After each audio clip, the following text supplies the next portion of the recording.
आज इनकी कंप्लेन करेंगे साहब। ये रामगंज में लाइटें बंद पड़ी है, माथा फोड़ देंगे, ध्यान रखना।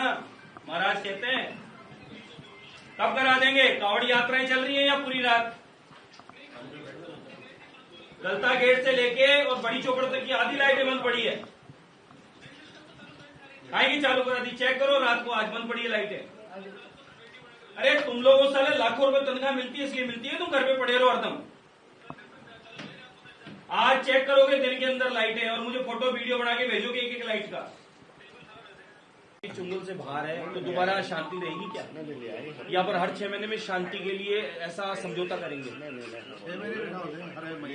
मैंने आपको एक बात कही है भी, हमारी ये मार्शल कौम है जो कम से कम टिकी है, ब्राह्मण बढ़िए और जो अन्य थे वो भाग गए यहाँ से इनके डर की वजह से।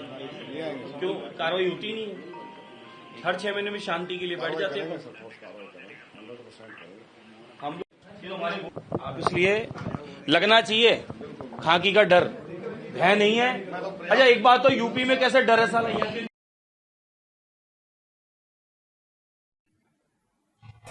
आदरणीय अमित शाह जी एक कोऑपरेटिव सेक्टर के प्रोग्राम में आ रहे हैं। वो वहाँ से लगभग 11 बजे के आसपास वहाँ से रवाना होंगे दिल्ली से, और यहाँ हमने भी समय दिया है। दादिया में कार्यक्रम उनका आयोजित होने वाला है, एक सरकारी कार्यक्रम है, लेकिन चूंकि वो आ रहे हैं कोऑपरेटिव सेक्टर्स की चर्चा करेंगे, कोऑपरेटिव विभाग का कार्यक्रम है, तो उसमें हमारे भी कोऑपरेटिव से संबंधित जो भी हमारे कार्यकर्ता हैं वो उसमें उपस्थित रहेंगे, और हम लोग भी तैयारी कर रहे हैं, उनकी व्यवस्था देख भी रहे हैं। विभिन्न क्षेत्रों से लोग आएंगे, उनसे मार्गदर्शन प्राप्त होगा। दादिया में कार्यक्रम है जहाँ पहले आदरणीय नरेंद्र मोदी जी का कार्यक्रम हुआ था, उसी स्थान पर ये कार्यक्रम तय है, व्यवस्थाएं हो गई है, थोड़ी बहुत और बाकी होगी तो वो व्यवस्थाएं भी हो जाएगी। पूरे राजस्थान से विभिन्न क्षेत्रों से कार्यकर्ता आएंगे। उसमें पार्टी के हिसाब से अगर कुछ देखें तो पार्टी की देखिए संगठनात्मक चर्चा नहीं होगी इसमें, ये कोऑपरेटिव सेक्टर की है बैठक और कोऑपरेटिव की ही चर्चा होगी, क्योंकि अब सहकार क्षेत्र में भी ये सब मानते हैं कि सबका सहयोग ले और सबको सहयोग करे की भावना से ये एक आंदोलन के रूप में है, और इसमें भी हम चाहेंगे कि सभी लोग, हमारे कार्यकर्ता भी और आम नागरिक भी उसमें अपनी साझेदारी निभाए, भाग ले, सीखे, और ये एक वैसे सर्वांगीण विकास में एक महत्वपूर्ण विभाग है। कई लोग इससे सहयोग लेकर के और अपने पैरों पर खड़े हो जाते हैं, एक बहुत बड़ा लाभप्रद कार्यक्रम होगा। इसलिए कोऑपरेटिव सेक्टर को और बढ़ाने की ज़रूरत है, सहयोग करने की ज़रूरत है। कई लोग इसमें सहयोग देते भी हैं और फिर दूसरे को, ज़रूरतमंद को इसमें लोनिंग भी करते हैं। फिर कई वितरण की प्रक्रिया भी इस विभाग के माध्यम से भी होती है।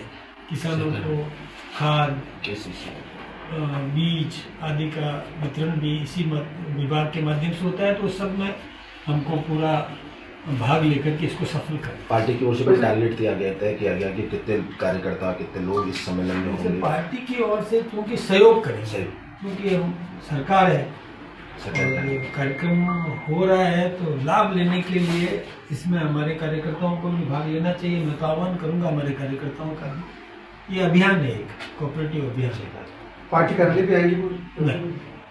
नहीं आएंगे, वो केवल उस कार्यक्रम में वहीं पहुंचेंगे और वहीं से वापस निकलेंगे। कुल कितनी देर का कार्यक्रम रहेगा जयपुर से? जयपुर में लगभग 2-2.5 घंटे का कार्यक्रम। एक वैसे पूर्व सीएम अशोक गहलोत जो बात कर रहे थे कि जो मुख्यमंत्री जी ने कहा कि भाई 2.5 साल बनाम 1.5 साल, वो कह रही 2.5 साल बनाम 5 साल की बात करने वाली बीजेपी पंचायत और निकाय चुनाव तक नहीं करा पा रही, जबकि संविधान के नियम कहते हैं कि उनकी जानती है। कई स्टेट का एग्जाम्पल भी दिया, तो किस आधार पर चुनौतियों की बात करते हैं? देखिए, अभी तो हमको कांग्रेस के पाप धोने में समय लग रहा है।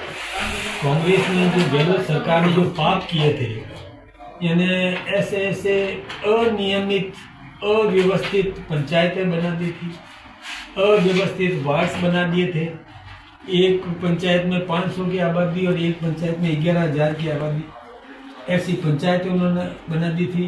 वार्ड भी ऐसे बना दिए थे कि कोई वार्ड 250 का और कोई वार्ड 8,000 का। तो उसको हमने व्यवस्थित करने में समय लगाया है। ये जरूरी था कि समान अवसर सबको मिलना चाहिए, किसी व्यक्तिगत लाभ के लिए नहीं करना चाहिए।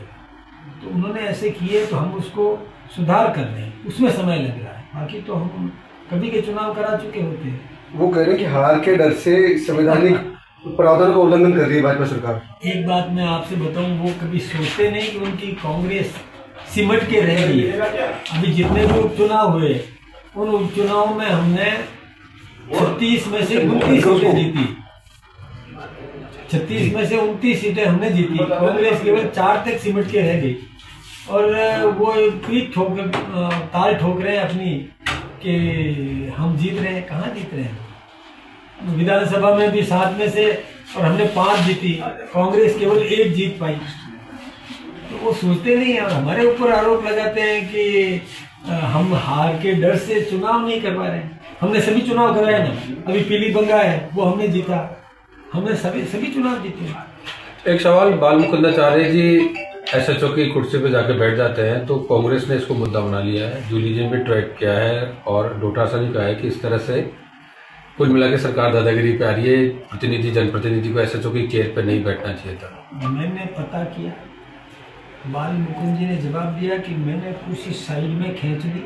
देखिए कुर्सी का महत्व क्या है, निर्धारित स्थान पर यदि कोई बैठता है तो उस पर ऐतराज किया जा सकता है। कुर्सी को साइड में कर दिया, बैठ दिया तो कुर्सी तो कुर्सी। अब उसमें तो पता नहीं क्यों, अरे भाई कोई काम करो ना, क्या छिद्रान्वेषण की बात करते हो? क्या ये छोटे मोटे बिंदु लेकर के और आलोचना प्रति आलोचना शुरू कर देते हैं? कुछ करके दिखाओ ना, पॉजिटिव टॉक करो ना। ये नेगेटिव ढूंढते रहते हैं, हर समय नेगेटिव ढूंढते रहते हैं, कहाँ कमी है? अब मैं ये कुर्सी है, मैं इसको इधर खींच करके और एक तरफ करके बैठ जाता हूँ तो वो उस कुर्सी का मतलब अलग स्थान होता है। ये समझते नहीं है इस बात को, यूं ही फालतू उछालते हैं। ऐसा नहीं लगता बाल मुकुंदाचार्य जी अति एक्टिव होने की वजह से ये सब चीज? देखिए मैंने वैसे कहा है कि हमको कोई जरूरी नहीं है वो कुर्सी, साइड वाली कुर्सी कोई भी हो जाती है, लेकिन उन्होंने अलग खींच के फिर बात करी। ठीक, मैं उसमें कोई सफाई तो मैं क्या दूँ, लेकिन हम इस विषय पर कोई ज़्यादा इसको गंभीर नहीं मानते। हाँ, उस कुर्सी पर उस स्थान पर नहीं बैठते। अगर आप ये वीडियो YouTube पर देख रहे हैं तो हमारे चैनल को सब्सक्राइब कर बेल आइकन दबाएं और Facebook पर देख रहे हैं तो हमारे पेज को लाइक करें।